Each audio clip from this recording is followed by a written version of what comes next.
So, can you share with us what is financial trauma and how does it show up in the lives of our community? So, the concept of financial trauma is this feeling of a negative emotion, this feeling of being ashamed, of guilt, of your nervous system activating because of money. We think about trauma, and this is a fairly, new concept that psychology books, they're only just opening a little part of their book to understand financial trauma. And I am currently doing, until the 19th of December, a survey to understand how women of color, Black, Brown, and Latinas really experience money, because we don't have enough evidence to push these books to say, hey, it is not about financial literacy. It's not about knowing what the rules are. It's about how we experience the feeling of being ashamed because I want more, or the feeling of that guilt that happens when I decide to buy myself something and not to somebody else in my family, or I decide to, give somebody that I don't know, random person, X amount of money, but I didn't pay the rent of my cousin that was calling me last month because of that. Like, all of these emotional responses to money that are impacting you in a negative way, that is financial trauma. Welcome to the Chingona Revolution podcast, where we will bring out your inner badass Latina, overcome self-doubt, help you gain clarity, and pave your own path, all while leading with courage. I am your host, Latina coach and speaker, Erica Cruz.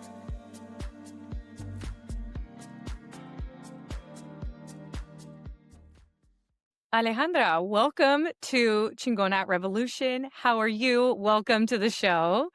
Thank you so much. I'm very happy to be here and to be having this conversation with you, Erika. Yeah, I'm excited as well. I'm excited to speak to you about all things money, all things financial trauma, which is something our community Mhm. definitely struggles with. But before we get into that, can you share just a quick summary of your story? How did you become the founder of Brown Way to Money, which is such a cool name? And what inspired you to turn your personal journey into a financial platform for other people? Yes. So, listen, there is a long, long story about that. It's a whole TED talk about that. I can send you the link. But so, its story is, Send me the link and we'll put it in the show notes so that way yes. people can watch that. Yes, because I have always been a finance girl. Both of my parents are accountants, and it was kind of like the expected way. But more than the expected, it was like it really, really got me to understand numbers. And I was the type of little girl that I would sit on my dad's desk and do the invoices and the calculator and all of that, right? So naturally, I went into a high school that prepared me as a bookkeeper before even I graduated. And then for college, I, major in finances, but international banking and finances, just to understand like how this money thing works, right? So it was like a natural transition since I was very little. But the thing is that I thought I was getting ready to understand money in all aspects of money, like to really get the money game. It didn't happen like that. When I was working as a finance manager in DC, in Washington, DC, I was earning so much money, a lot of money. But then at the same time, I faced burned out, a money burned out. I was arriving home every night, crying to sleep, vomiting. I didn't know what I was doing. It was like two people, right? And the same body. My morning job, like 9 to 5, perfect. Oh, yes, this is the budget. This is what we're going to do, blah, blah, blah, blah, blah. On my personal life, I was accumulating such a high amount of debt because I wasn't mindful. I wasn't intentional. I didn't know my relationship to money. I didn't know why money made me feel like so out of place. Why having that level of success made me feel like my whole family will hate me forever. And that was the moment that clicked for me, because honestly, when I say this, I'm being true to the feeling that I had when I was 6 years old. I wanted to be the finance girl. I wanted to be the person in charge of money. So that moment facing that burned out to me was like, well, this was your dream and your dream is literally taking health and life away from you. Why? And it really put things on perspective. And I started this journey into why this happens. Oh, psychology of money. Oh, financial trauma. Oh, relationship to money.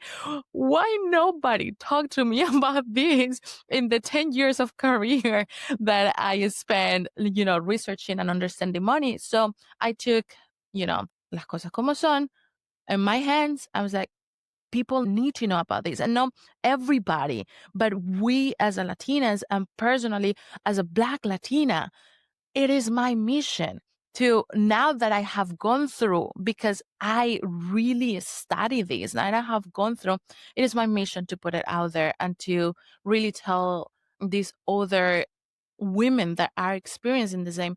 This is not a you problem. This is not that your lack of education or understanding.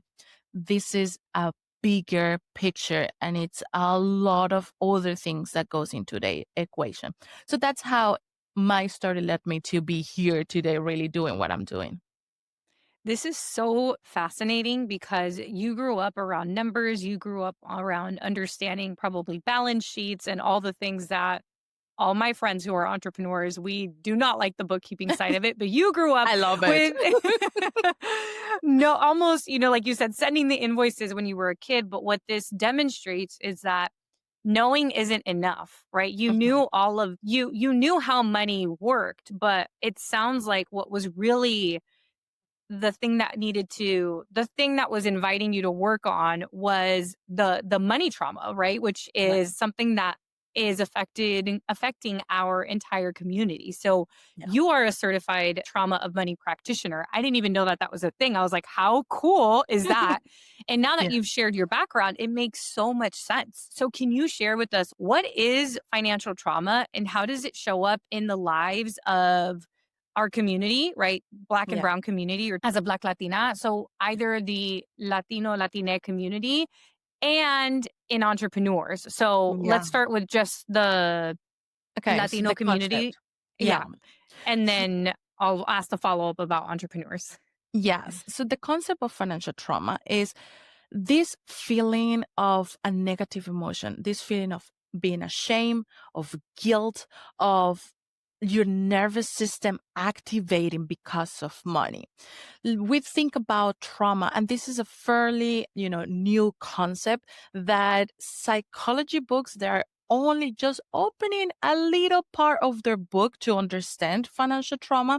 And I am currently doing, until the 19th of December, a survey to understand how women of color, Black, brown, and Latinas really experience money, because we don't have enough evidence to push these books to say, hey, it is not about financial literacy. It's not about knowing what the rules are. It's about how we experience the feeling of being ashamed because I want more, or the feeling of that guilt that happens when I decide to buy myself something and not to somebody else in my family, or I decide to, give somebody that I don't know, random person, X amount of money, but I didn't pay the rent of my cousin that was calling me last month because of that. Like, all of these emotional responses to money that are impacting you in a negative way, that is financial trauma. And that financial trauma is not only about the individual, it comes because of the system. So if you had a bad interaction with the system, if you couldn't open a bank account, if they reject your loan, if the mortgage didn't go through, if all of these things that happen that affects you, that is a systematic financial trauma. But what I particularly find so interesting within our community is the generational financial trauma. As a Latinas are all around the world, because I have done the research and I have clients and mentees all around the world. Latinas, Black women have a huge amount of financial trauma because of the way that we grew up, because of the way that we understood money from our parents and caregivers. So maybe that experience that created that negative emotion with money, it didn't happen to you directly, but it happened to your parents, or it happened to somebody very, very close to you that had that influence of, shape you and the way that you grew up.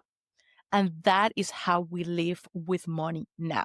Those are the fears that we have with money. Those are the expectations that we have with money. And that is just mind blowing to me because it is not like a normal PTSD, which is what has been recognized so far. Financial PTSD, something happened to you and you continue remembering that. It is not just that, it is the whole history that is really shaping the way that we are showing up today. So that is in general. Now, when you enter the entrepreneurial world, it's another level of how it shows up. It shows up, the most common that I see is under earning, undervaluing yourself. And it's a combination of both things. It's a combination of lack of a strategic view of a business because we are just starting a business side, but the financial trauma kind of gets it waves into those lack of a strategy, because the financial trauma on entrepreneurship is really showing well, nobody's going to pay that because I couldn't pay that. Right? Nobody is going to be Yeah. able to, who is going to pay for, and I'm sure there is a lot of coaches here, but nobody's going to pay for that coaching program because who is going to pay $10,000 for a coaching? But when it's really your financial trauma talking, is I couldn't pay that coaching. Nobody around me that I know can pay that coaching so far. So the projection, it just stays there. Financial trauma is something so tricky to understand because it is they are just seconds. Is that feeling the first feeling that you feel when you think about money, when you want to say your prices, when you have to set your prices? Is that kind of like the 5 seconds that you have between your emotional brain just jumping in and then your logical brain, because money is very logical, your logical brain saying, well, there is no marker for that. So I must be right. But if you really quiet down and break it down to the why are you coming to this conclusion, you understand it is a trauma response, is a protection mechanism, is a fear of understanding this relationship to money and how that will help you to build a better business. I was just coaching somebody before getting on our podcast interview. I was just coaching somebody in my mastermind who showed up to the call convinced that her prices were way too high and that nobody was going to pay that. And it was really just her own Yeah. projections. So 100%. And I love that what you're saying is that it's it's very subtle. And Yeah. because it's so subtle, we probably are living with it our whole lives and just going unaware of it. Because even when you gave the examples of deciding to buy something for yourself, right now it's, the right at Yeah. the time of recording this, it's right after the holiday season. So there's a lot of Black Friday specials, Cyber Monday specials. And I went to go order my mascara. And I remember thinking, oh man, Sephora has this sale. I should probably call my mom to see what she wants because if she sees the package show up and I didn't think about her, she's Yeah. going to get mad at me. Right. So, like, almost this, even just the way that we think about money as Latinas, like we're constantly thinking about family members. The Yes. example you gave was, oh, the cousin who, asked for help with rent. And there's a lot of shame around money. And Yeah. so I'm wondering, what are some of the common money wounds or limiting beliefs that you see? You've already given us some great examples, but what are some of those limiting beliefs that you see in Black and brown women? And how do we be, how, like, what are the steps to healing those? What do we do? Yeah. So when it comes to the earning side, which is huge, like we have a huge gap with the counterpart, the limiting beliefs when it comes to that side is more than an limiting beliefs. I want to rephrase this because it's not just a belief, it's literally your behavior that is pushing you to continue believing that is that number one, you are not yet in a position to be asking for that you want to be asking. And that is when we come with I just need the next certification. I just need the next master degree. And then you look back and this is a person that has 5 different master's degrees and 1 PhD, and she still are not raising her prices. So that is a huge one for Latinas, especially for Latinas. We have an educational problem. Like, we are so educated. we we are like really, really educated, but we have this barrier to transform education into business that we charge for. And that again is part of that financial trauma, how it shows up. The other one that I see on the earning side a lot is being comfortable with your prices, with your pricing. So Latinas are on average, Latinas and Black and Brown in general, are on average making $50,000 per year on average for all the businesses. That on the recent survey of poverty line is way lower than the poverty line. So right now we are thinking about 150,000 being okay income to live in 2025 society. 50,000 is not much. But the average of our businesses make that. When you break it down, why is the reason behind that? And it's not only about expenses, it's not about bad offers, it's about standing behind your pricing and understanding how that pricing affects you and your own wounds. And maybe this is like a comparison that you can have if this airs during the holiday season. You can have with your family, understanding how people that have a traditional job think about money and how you think about money, because it's completely different as an entrepreneur, and really see what things trigger you, because that is the best mirror to understand all of the limiting, let's call it limiting beliefs, right? Understand what triggers you and how you react to what other people are saying. So when I say Latinas are having a pricing problem, I want you to listen to your body and how that sits with you. Where do you feel that reaction? And that is the first thing that you can start to turn it around, to heal it, to work on it, right? We don't want to start with financial trauma from somebody else's experience. And this is like, if you take one thing from all of these podcasts, understand that the experience that you're having with money is your unique experience and is valid. And nobody can take that away from you. So, as I'm telling all of these examples, what I want you to do is to pay attention to the first thought that goes after limiting beliefs. The first limiting belief that you have will jump to your head. It's like, oh, I probably should be doing that, but I don't want to. Or I probably should be doing that, but what about if my friend says it's too expensive? What about if nobody buys? To your point of your coaching just before this, you said she was convinced that her prices are too high. What are the evidence? And that is my kind of like 2 steps towards healing the wound. Show me the evidence.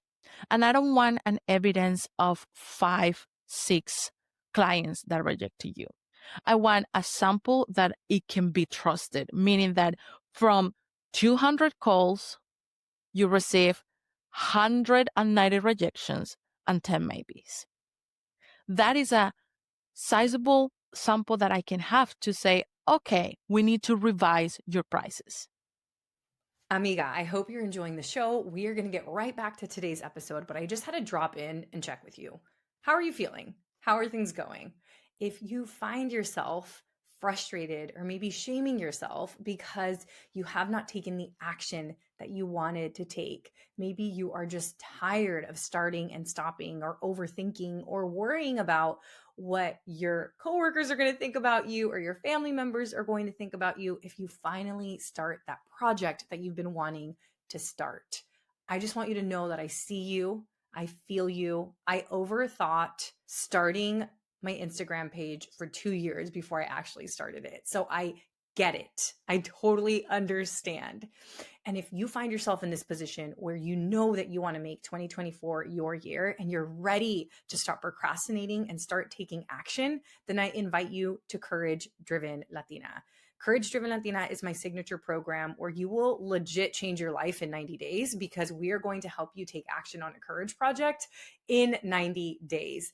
I also recently introduced the Courage Project Paths, which I'm so excited about. So you essentially get to pick the path that you want to work on, and you can work on more than one path because the program is now 12 months, right? But we recommend one path at a time. And I'm so excited about these paths because we have a confidence courage project path. So if you want to speak up in your relationships or maybe speak up at work, this would be the perfect path for you. Or if you just want to establish more self-trust.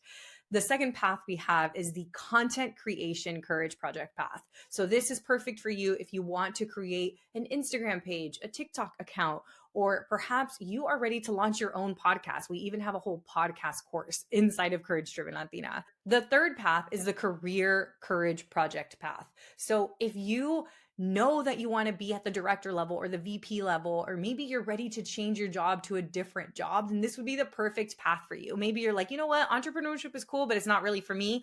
I really want to be a boss ass mommy. Then this is going to be the path for you. And last but not least, we have the Chingona CEO path. So if you know that you want to be an entrepreneur and you know you want to start your business, whether it's a coaching business or a physical business, if you want to sell a product, then this is the perfect path for you. Again, because this program is now 12 months, you can work on more than one path.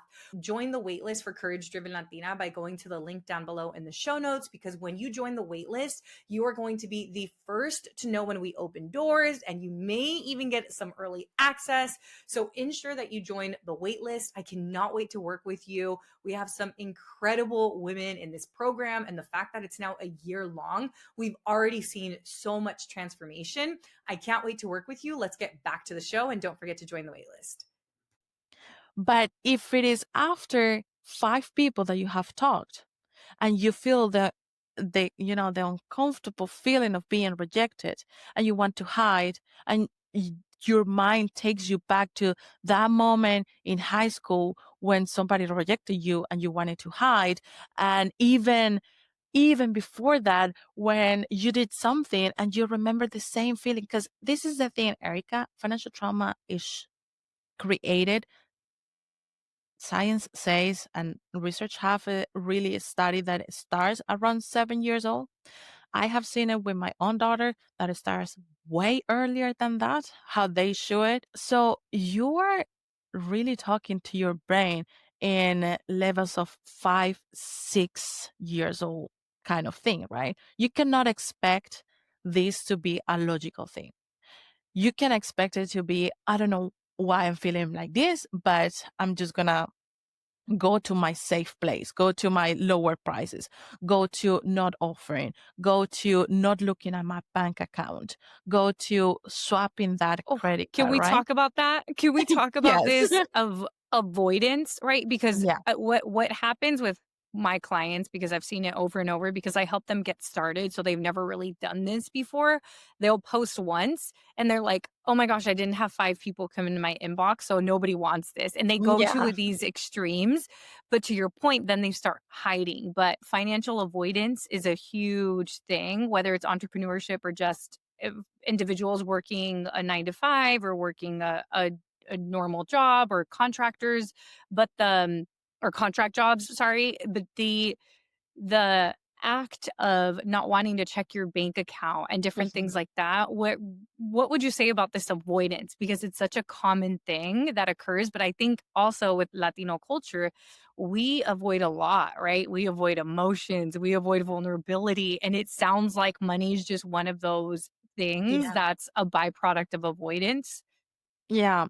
So the interesting thing with financial avoidance is that it has to be kind of like that thing that you start paying attention. I want you to imagine that if you have been avoiding to water your plants for so long, those plants need water, not the whole bucket at once, but it just needs kind of like love and process with that. Same happens with financial avoidance. If have an entrepreneur who has been avoiding their bank accounts, what I would do is to set up a 2 minutes reminder every day on go and check that transaction.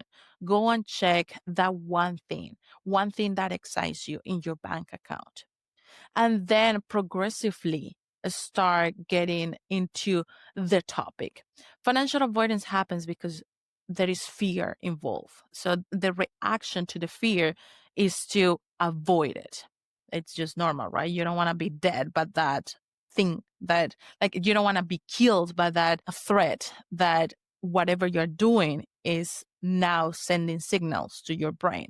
That is why you're hiding. Why just think about at 2 years old. Something that scares you, you come right behind mama. That's what your brain is doing. Like I'm avoiding to do that because I don't have to get there. The only way, and again, think about that 2 years old. The only way that you get at 2 years old out of hiding is with a nice little toy, little by little.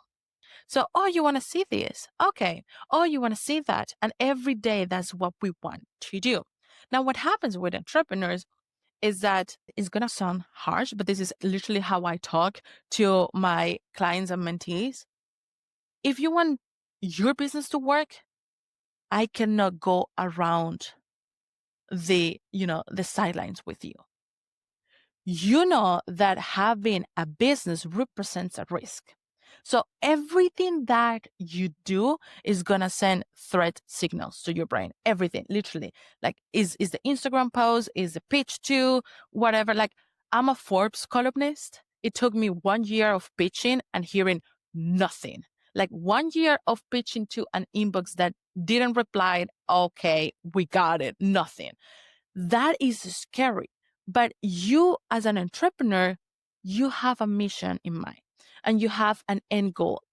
Part of the Brown framework that I work for financial independence that includes financial trauma. The first thing is, what is your big vision? And it is for this reason.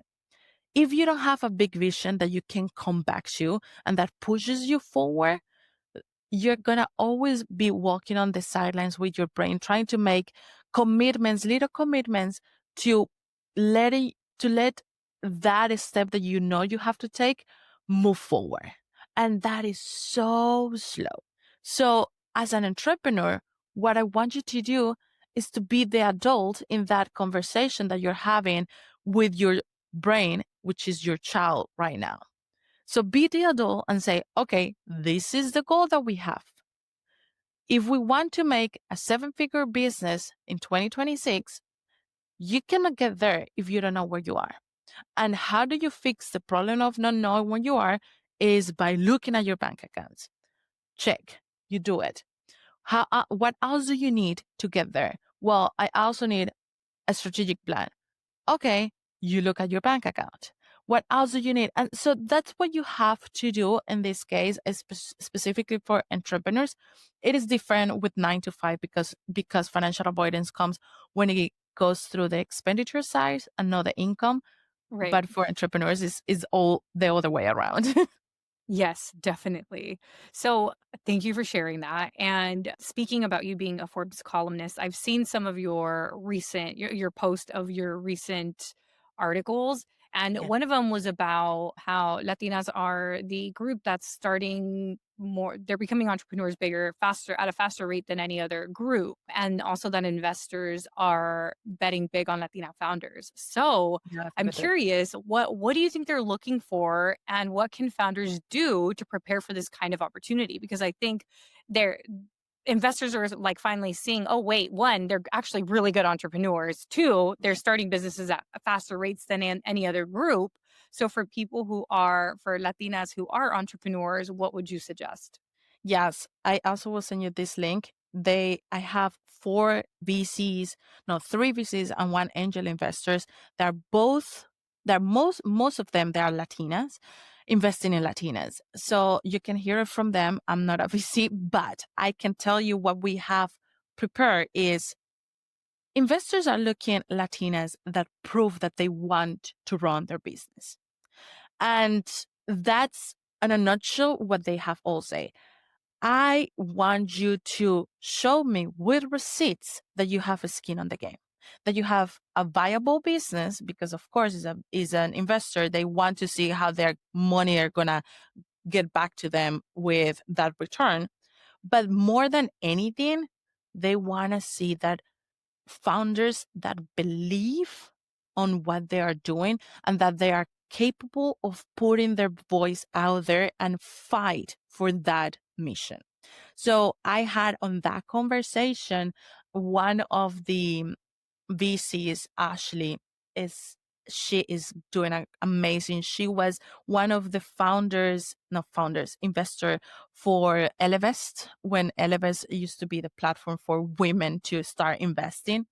And what she said was really touching to me because I asked her, you know, as the world is pushing, trying to push back into being proud and voice your roots as a Latina, like we kind of have this, do I speak out loud about being a Latina when I have a business, and or do I not because I can push investors back or not? I asked her that question, and what she said was like, there is only one way for me to understand if you're gonna go through this or not. And the way is that you show me who you are 100%. And you cannot separate who you are from your business. You need to infuse them and you need to speak everywhere about it. And funny enough, now that I'm thinking about to connect this with financial trauma, one of the ways that financial trauma shows in Latinas that is not related to money specifically is that we stay silent all the time. Calladita, siempre nos vemos las bonitas. And I don't know if you know Hattie with her new book of Calladita No More. We were talking about this because it's really, really scary to see how much money we are leaving on the table Yeah. because of that silence. Mhm. Yes, definitely. And this, a lot of my clients that are in my program, Courage Driven Latina, are having negotiation conversations. So, this for people, I know we've been talking a lot about entrepreneurs, but for the individuals that are in 9 to 5s, the way Yeah. that this shows up is for annual reviews, Uh, just kind of hoping that they don't get fired instead of coming to the annual review with, like, hey, here's everything I've worked on. Here's what I actually have a client who's a salary negotiation coach. She was on the podcast a few episodes ago, but she supports her clients with seeing, okay, well, what is it that the average engineer in California is getting paid if that's your current role? So like really looking at the statistics. What is the average of the person that has your level of experience for your role getting paid? And looking at that, but also looking at your progress within the company. What are the wins that you're documenting? And I right. think this all really comes down to, as for in financial trauma, as you just described, we want to like calladita nos vemos más bonitas. We just want to stay quiet. But it's in the ability to sell ourselves, and that's one of the big Mhm. things I've been talking about a lot lately, and I think when Latinas think of sales, they're like, but it's like, no, we have to sell ourselves in an interview, we have to sell ourselves Right. on dates, we have to sell ourselves with our personal brand, with our content, with our offers, like, being able to sell yourself is one of the it doesn't mean that you're conceited, it doesn't mean any of that, it Mhm. means you're able to see the worthiness that you are and show up as that. And that's really what I think we're going to be transitioning into. But do you have anything else to share about the investors? No, I just wanted to double deep on just something that you said because you said we have to show what we are worth. And one of the tricks that I have for bypassing that financial trauma that can get stuck in there is that don't show me what you're worth. You're worthless, baby. Show me what your services, what the employment that you are doing right now, like the activities, are worth to that company. Show Totally. that to them. I don't Yes. I I don't care what is your name. I don't care anything. Just put it on the paper and say X person is doing this and that and that and that is the value. Here you go. These are the answers. Love that. Love that. With selling ourselves, Yes. another one that I saw of your articles were about personal brands, which is something I've been Mm, talking a lot about, and I feel like personal branding is selling yourself. So, are personal brands this new path to financial stability for women? And whether they are entrepreneurs or not entrepreneurs, I think everybody has a personal brand. It's about, are you being intentional with it? Are you curating it in the way that you want? So, what is your take on personal branding? I'm literally just writing an article about that, almost with that title. So I do think personal brand is going to be a key component of financial independence and financial stability on 2026. There are three main reasons for entrepreneurs because we are now living on an AI floated world where people Yes. right? Where people do not want to engage with a bot anymore, at least not in the first steps of the funnel where they are building your trust. Like your personal brand is literally your voice, you communicating what you are about, whether that is through your business, through your speaking engagements, through everything that you do. So that AI is one point. Number two, we are seeing a change on the behavior of the consumer. Like especially if you are targeting women, women are being more driven to relativity, right? We want to understand more because now there is so much content. We don't want to be educated anymore. We want you to tell me your experience. And if you follow and pay attention, publications like Business Insider, that I also do a lot of work with them, they are not going anymore with the how to or no, it's all about stories. It's all about I am doing this, I am doing that. I'm sure like maybe your experience with TikTok, I have no idea how TikTok works, but that's kind of like where we are now inclining to. So personal brand is going to be huge. Your experience, what you are about to as well. And number three, why I think is going to be a key component for financial stability is because the mobility that we are seeing between businesses. We are seeing a lot of people getting laid off. We are seeing a lot of people starting businesses. The only asset, really, and this is an asset, like I want you to understand your personal brand as that intangible asset that you will carry, whether that is today to a specific job, to 5 years, 10 years later, to different specific stages. So that asset is going to become part of your negotiation. And I did have on that article with personal brand with Jaloni. Jaloni is a LinkedIn influencer. She has 400,000 followers on LinkedIn and she still works as a recruiter. So she has a 9 to 5 job. She has no desire to become a content creator or to become an entrepreneur. She is fine with her job. The reasons why she has built that personal brand is because she realized she had a voice as a recruiter.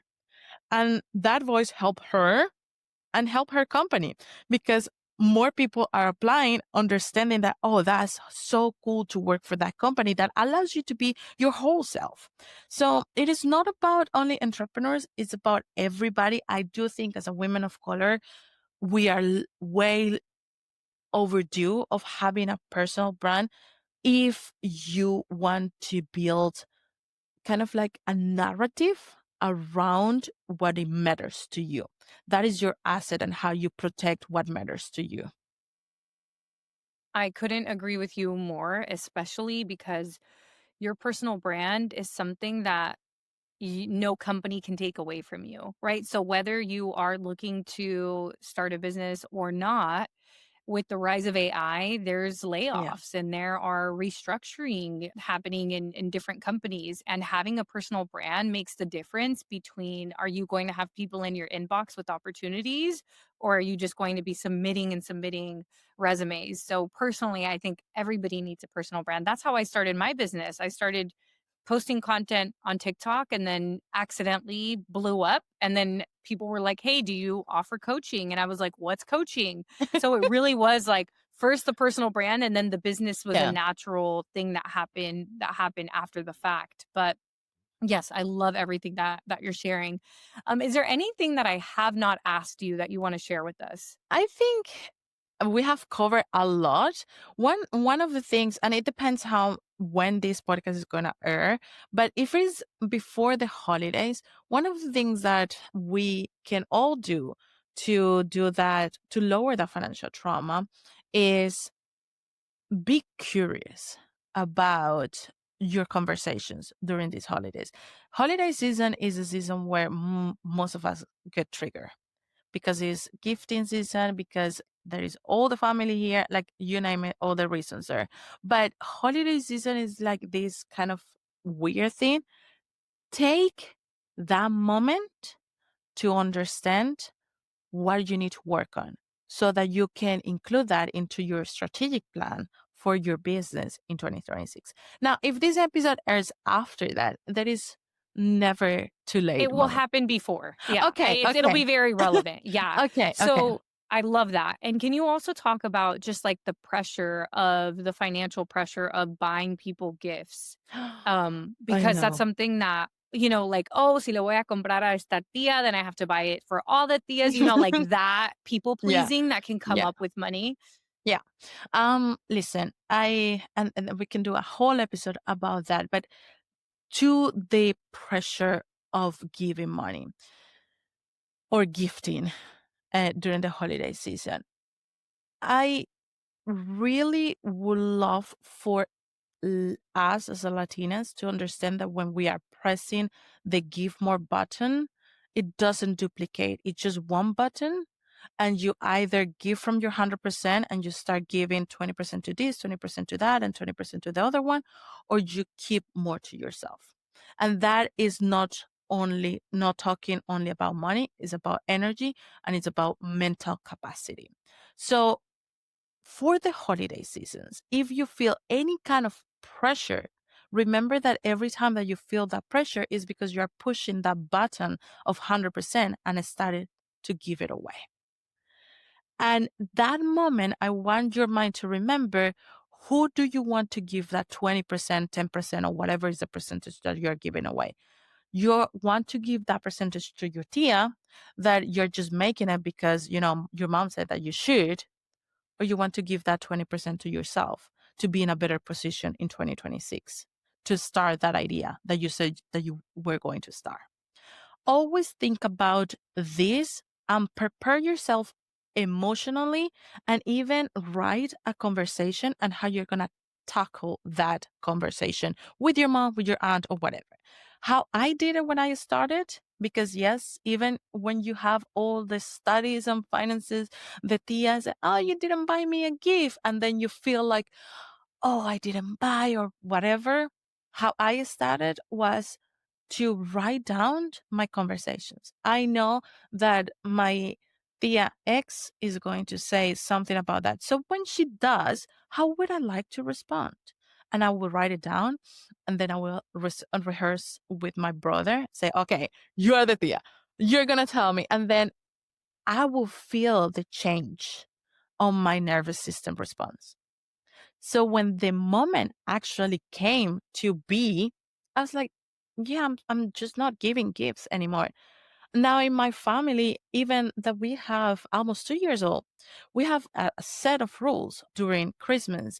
So we have a 20 euro, now that we are in Amsterdam, 20 euro budget for a family to buy a gift or an experience. What is the important thing for our Christmas? To be together. And then when my mom is here, because she really wants gifts, she needs to adjust to our rules. So there is a 20 euro budget for us to do something together or to buy something for us. We can add to that €20, €10 or 20 more, but that's about it. So once you get clear, set out your rules and let people know that those are your rules and sit with it because it is okay not to give on that specific way that they want you to give. I love it. Yeah, I love it. Like you're pretty much saying, make the decision ahead of time, practice embodying that decision rather Yes. than in that moment trying to decide, which in that It's not moment, gonna we're happen. always going to give to people pleasing. Yeah. We're never going to hold up our boundaries. So I love that. What would you say to the mujer listening right now that feels shame about her debt or maybe her past financial decisions? And what do you think is the first step towards releasing that shame? Yes. Shame is huge. And here's the thing. If I ask you to go back to this morning and put a red shirt instead of a black shirt, can you? You cannot. You cannot change that. No matter how hard I think Right. about it, no matter how hard I shame myself, I can't. Yeah. So there is no point about that. There is no way that you can change that. Because you cannot change that, what we can focus on is on what can you do now. And coming back to the financial avoidance, that is why it's so important to know where you stand. Because you cannot change what has happened, but you can change how that is going to play out in the future. So shame, it's a society made feeling. It's not a natural made. Natural made is fear to keep you alive. Natural made is hungriness for you to stand up and go and eat. That is like your body needs that. Shame is created by society to keep you in your quote unquote place. That was created when society was getting into communities so that we understood who belongs to where. And shame is passed from parents to kids to control their behavior. It's easier to control a 2 years old saying, "Oh, you see how you're doing these things? You gotta stop doing that because it doesn't look good," instead of dealing with their behavior. So understand that this is not real to your safety and that you cannot do anything to change what has happened. But what you can do is to start today and see how you're going to tackle it. So in 5 years from now, when you come back to that thing that is causing you to, look at it and feeling that shame, you are in a different position. Beautiful. I love how you described shame, especially around how it's traditionally been used. I think even from not to get religious here, right? But like even a lot of religious organizations used it to control people. And I'm not saying religion's bad or anything. I'm just saying some people that were in power wanted to use that like and shame is so embedded in Catholicism or to your point with parenting because it's an easy way instead of dealing with the action. So I love how you described that. Well, this has been such a great interview. I mean, I was excited to interview you, but I didn't realize how in alignment we were going to be from the personal branding to the Yeah. entrepreneurship to all of the different things. So, thank you so much for coming on. People are definitely going to want to connect with you. So, what is the best way to do that? Where can people find you? Well, thank you for having me. And you can find me nowadays on LinkedIn most of the time. If you look Alejandra Rojas, I will send you the link as well. Or come to Instagram, send you the link as well. Either those two ways, and start getting in contact and start, interacting with our content. If you hear this interview before we close the survey on how women of color are experiencing money, please do take the survey. This is going to be a groundbreaking research for the industry. It's the first time that somebody takes the time to understand how we literally experience money. So your voice is very When's needed. the last day? December 19th. Okay. Yeah. So if you don't mind sending me the links, I think we may have Yes. your Instagram and your LinkedIn, but still send it Yes. just in case. And my Okay. podcast producer can put everything in the show notes. That way people can directly go to the links there. Perfect. Great. Yeah. Well, for those of you listening, if you took I mean, I know you took so many things away from this conversation, but take your favorite thing from this conversation and be sure to tag both Alejandra and myself because we love to see what it is that stood out to you from this incredible, insightful conversation. Alejandra, thank you so much. I know it is late Thank your you. time. I appreciate it.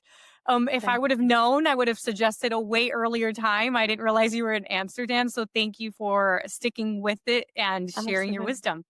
Thank you, Erica. Thank you for having me. Thank you so much for joining me this week. Make sure to visit theericacruz.com. That's Erica with a K, where you can subscribe to the show so you'll never miss an episode. You can help this podcast grow by supporting me with an Apple Podcast rate and review. If you took anything away from this episode, I invite you to take a screenshot and share it on social media so that your favorite badass Latinas can also check it out.